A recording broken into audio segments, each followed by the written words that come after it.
Voici une vidéo pour vous informer des 5 sources d'informations de la vie intérieure.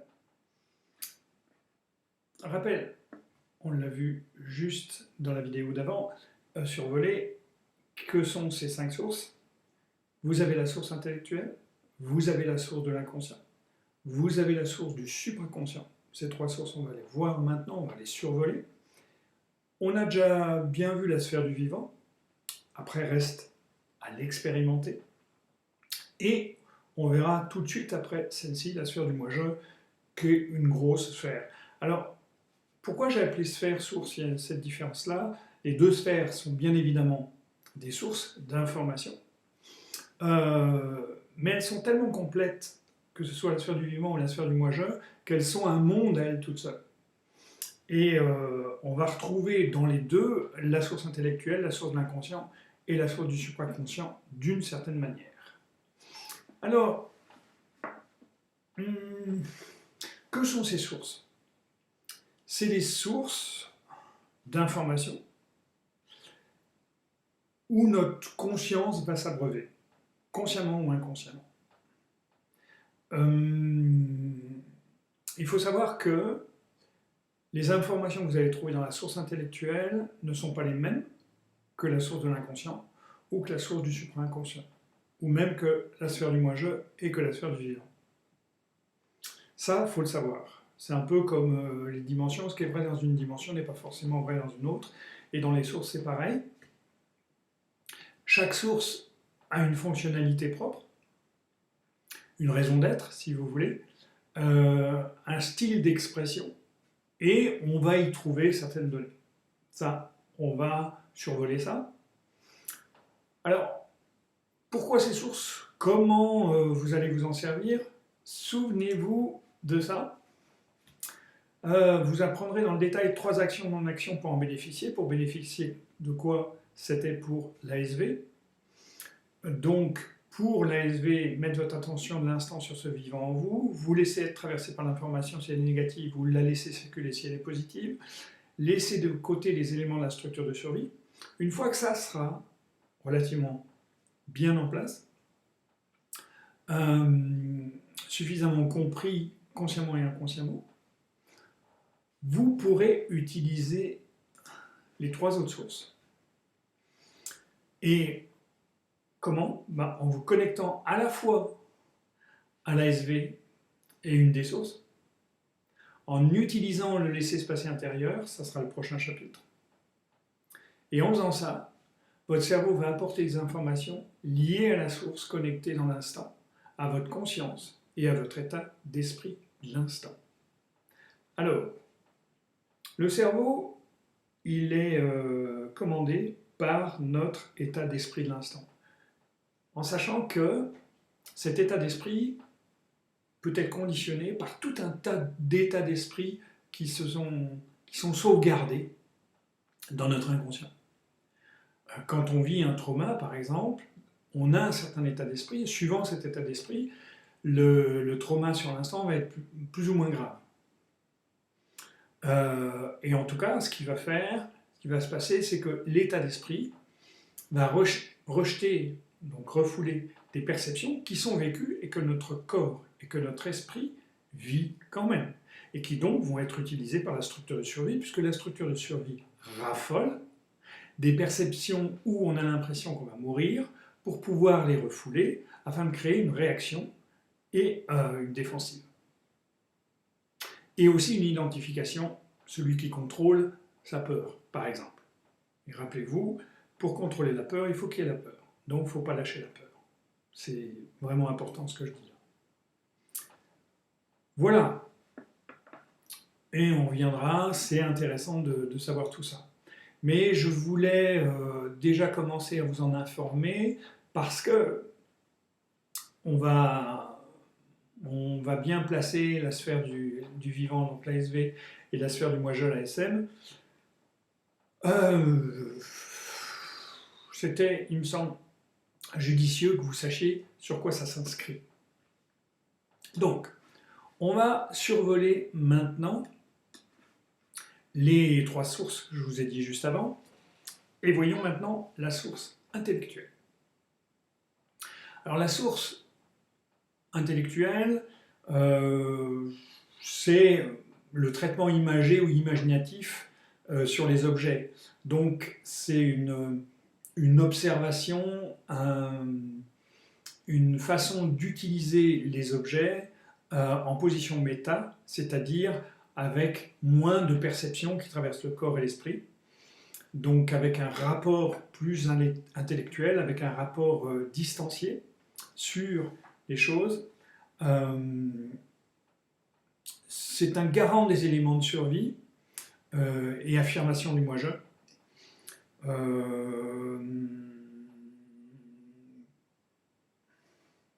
L'intellectualisation, c'est une façon de voir les choses, une façon de conscientiser les choses, et d'une manière plus consciente. D'accord ? C'est d'avoir une idée sur les choses. Donc, le style d'expression va être, je viens de le dire, conscient en position méta, avec la vie intérieure et la vie extérieure, en sachant que notre corps, c'est un objet extérieur.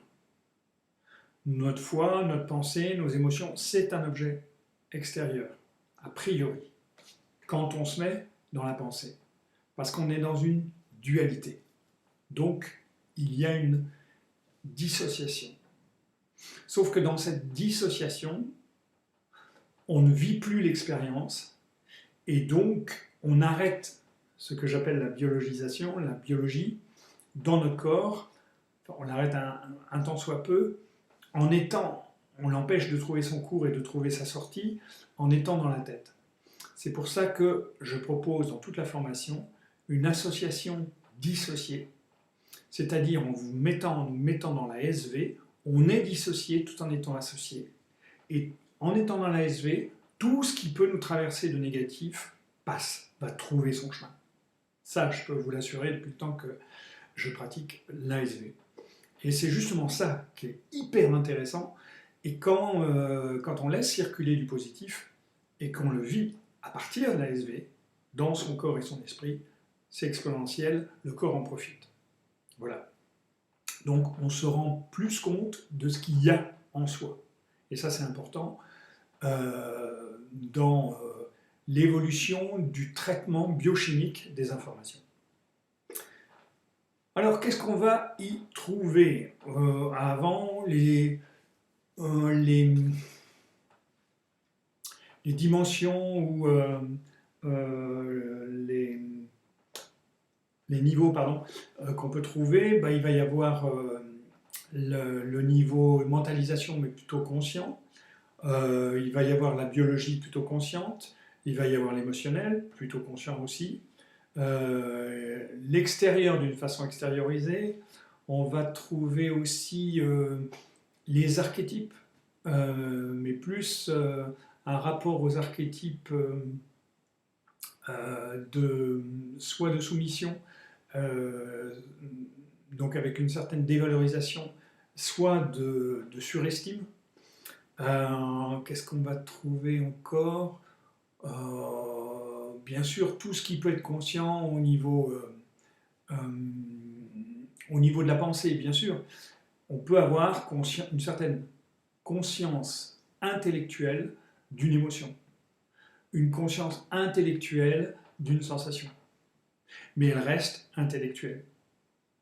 Et l'intellect peut inventer, créer, activer des perceptions intérieures. C'est pas exactement les mêmes que quand elles sont activées directes par la biologie. Et moi, je vais vous pousser à les vivre plus à partir de la biologie et non à partir de l'imagination. Parce que on va trouver l'imagination dans la S1, dans la source intellectuelle. Alors, qu'est-ce qu'on va trouver dans cette source intellectuelle ? Des pensées sous forme, par exemple, de croyances, d'idées, de considérations, de concepts, de théories, de savoir sur l'extérieur, voire sur l'intérieur, mais c'est du savoir, c'est pas de la connaissance. donc la raison et le savoir sur la vie extérieure, l'observation consciente avec une intention d'être en tant qu'individu, et le rapport aux archétypes humains et naturels. Alors une intention d'être, une intention de pouvoir vivre, de pouvoir utiliser les choses en position méta, et de pouvoir en créer quelque chose à partir de ça. Donc, bien évidemment, cette source intellectuelle a son importance dans comment on gère le monde et comment on gère soi-même d'une façon à partir de la pensée et de l'imagination. Voilà, pour ce qui est de la source intellectuelle. Pour la deuxième, la source de l'inconscient, qui est peut-être un petit peu plus fournie, on va dire. Alors, la fonction, c'est un traitement du comportement et de la personnalité suivant les informations inconscientes en présence et l'accueil de l'AS1. Qu'est-ce que je veux dire par là? L'inconscient va stocker, répertorier des informations. Suivant l'état d'esprit, si vous avez compris cet état d'esprit, et suivant les pensées qu'on peut avoir, eh bien, suivant comment la source intellectuelle accueille l'information, parce qu'elle peut être en porte-à-faux, elle peut être en conflit avec l'information biologique, c'est-à-dire si quelqu'un a des perceptions de mémoire de viol, sa structure de survie peut ne pas avoir envie, on va dire entre guillemets, de percevoir ses souvenirs dans ses perceptions. Et donc la S1 va s'opposer à ces perceptions-là, sauf que la structure de survie a besoin de les garder pour pouvoir être en réaction si autour de soi, il y a quelque chose qui va activer cette information, même si ce n'est pas un viol direct, hein, parce que ça joue en transposé en ce moment-là, on verra tout ça. Et il va y avoir un système de réaction et en même temps d'identification, parce que je dois être celui qui peut éviter, qui peut contrôler ces perceptions pour pouvoir me défendre et me protéger et être quelqu'un. Vous comprenez ce que je veux dire? Donc ça, on va trouver des programmes dans la source de l'inconscient. Il va y avoir une organisation de la biochimie, des perceptions suivant l'état d'esprit de l'instant. Alors, qu'est-ce que je veux dire par là? Si je reprends l'histoire du viol, des perceptions du viol, si je m'oppose à certaines perceptions, ça met une certaine biochimie qui va induire le comportement, bien évidemment. Et du coup, ça va introduire une biologisation de la survie du moi-je, et ça va introduire des programmes, ça va introduire un conditionnement, ça va introduire aussi, suivant ce qu'il ne faut pas conscientiser comme perception et que j'ai, je dis bien et que j'ai, eh bien, il va y avoir un jeu de cache-cache qui va se passer pour ne pas que ça monte à la conscience, et pour que ça soit projeté sur le monde, et comme ça on peut se défendre. Et du coup, à l'intérieur de soi, entre deux informations, il peut y avoir des conclusions au regard de ces deux informations, comment elles cohabitent. Alors s'il y en a 3, s'il y en a 4, s'il y en a 5, vous voyez la complexité. Mais ça se passe comme ça, il y a des mécanismes dans la fonctionnalité de l'inconscient qui sont extrêmement intéressants à regarder et extrêmement décisifs. Pour moi, la clé du bonheur en soi, de la réalisation du vivant, je ne vous parle pas de la réalisation de soi en tant que moi-je, mais du vivant, eh bien, c'est de pouvoir laisser remonter les perceptions de son inconscient, les laisser nous traverser, les laisser circuler pour le positif. Ça donne une liberté sans nom. Comprenez que l'histoire de je veux faire que ce que je veux, comme je veux, quand je veux, c'est lié à une non-liberté en rapport à des perceptions intérieures qui nous poussent à vouloir, bah écoute, je veux faire ça, machin, et je dirais, ça pousse les gens à acheter des trucs n'importe comment, à se comporter avec un égoïsme, parce que derrière, dans l'inconscient, il y a l'impression de ne pas pouvoir, il y a l'impression d'être rien, il y a ce genre de choses qui ne sont pas conscientisées et qui sont crues, inconsciemment parlant. Ensuite, donc vous verrez, il y a beaucoup à en dire. De toute manière, ça va être beaucoup un thème de visite. Alors, le style d'expression, ben, en association avec la vie intérieure, c'est un fonctionnement inconscient. Euh, avec la structure de survie, il y a du réagir. Avec la vie, il y a de l'agir. Avec la vie, il y a de l'action. Avec la structure de survie, il y a de la réaction. Il y a aussi, avec la structure de survie, de la transposition. Le tout d'une manière inconsciente. Et je vais dire, si la S1, dans la source intellectuelle, est liée plutôt à l'intuition, celle-ci est plutôt liée à l'instinct. Alors les niveaux, ben, il va y avoir la pensée inconsciente, donc la mentalisation, on verra ça, le vécu émotionnel, l'émotionnel inconscient bien sûr, la pensée inconsciente, bon, c'est le vécu émotionnel, des éléments très forts de la biologie, l'extérieur d'une façon intériorisée. On va avoir aussi des archétypes, mais d'une façon inconsciente. On va retrouver en opposition tous les niveaux de vie, mais en opposition. Ouais, je cherche un peu. On va retrouver un petit peu tous les niveaux, mais d'une façon inconsciente. Alors, qu'est-ce qu'on va y trouver? Une logique biologique liée à ce qui est expérimenté, peu importe si c'est positif ou négatif. Le premier objectif de l'inconscient, c'est de se protéger, de se défendre et d'avoir une idée de soi. Alors que dans l'intellect, dans la source intellectuelle, on va plutôt trouver une logique mentale, une logique de la raison. Alors que là, on va avoir une logique de vie, c'est-à-dire il faut ça ou il ne faut pas ça.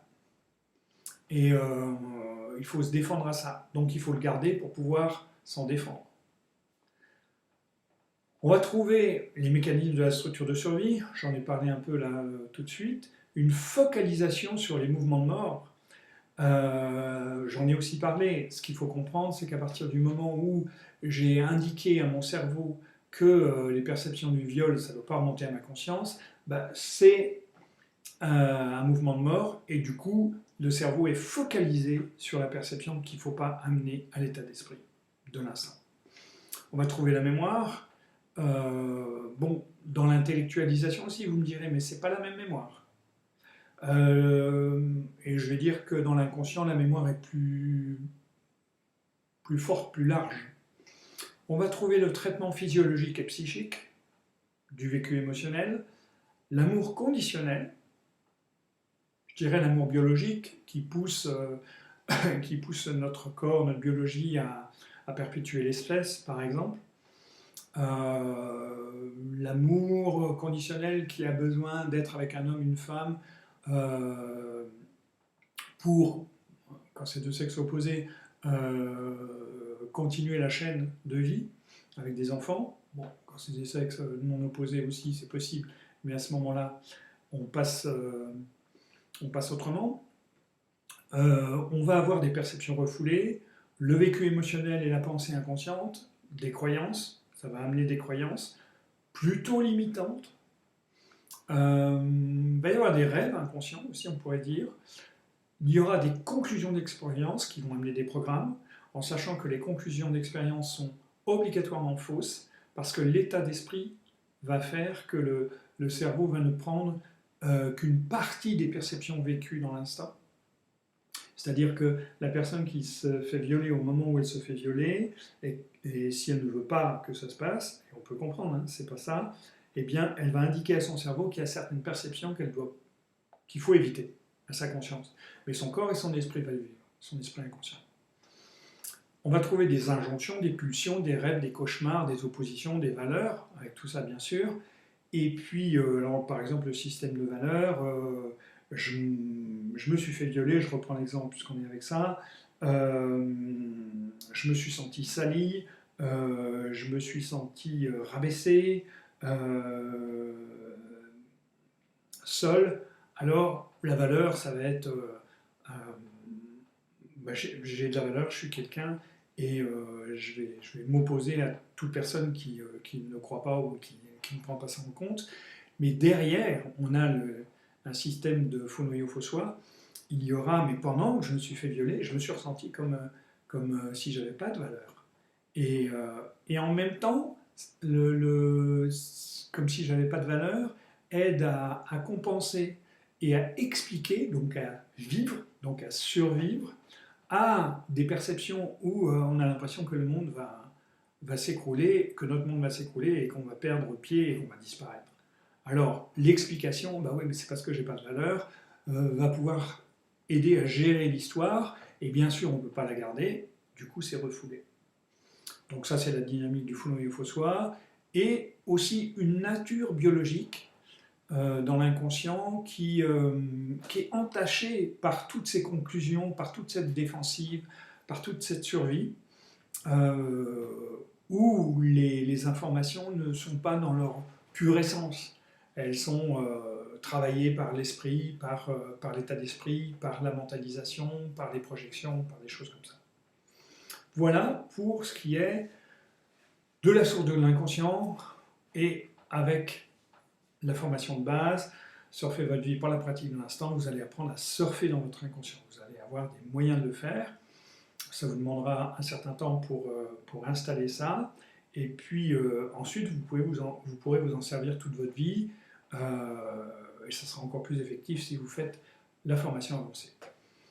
Maintenant, la source du supraconscient ou de la réalité quantique, je l'ai appelé aussi comme ça, alors sa fonction, c'est en liaison entre les manifestés visibles du vivant et les manifestés invisibles. C'est une porte vers l'universel. Et c'est plus inconscient que conscient naturellement, puisque quand on arrive sur Terre, on a un oubli naturel de notre origine et on s'occupe de la survie. On oublie notre origine pour pouvoir justement survivre, se défendre, se protéger et avoir une idée de soi.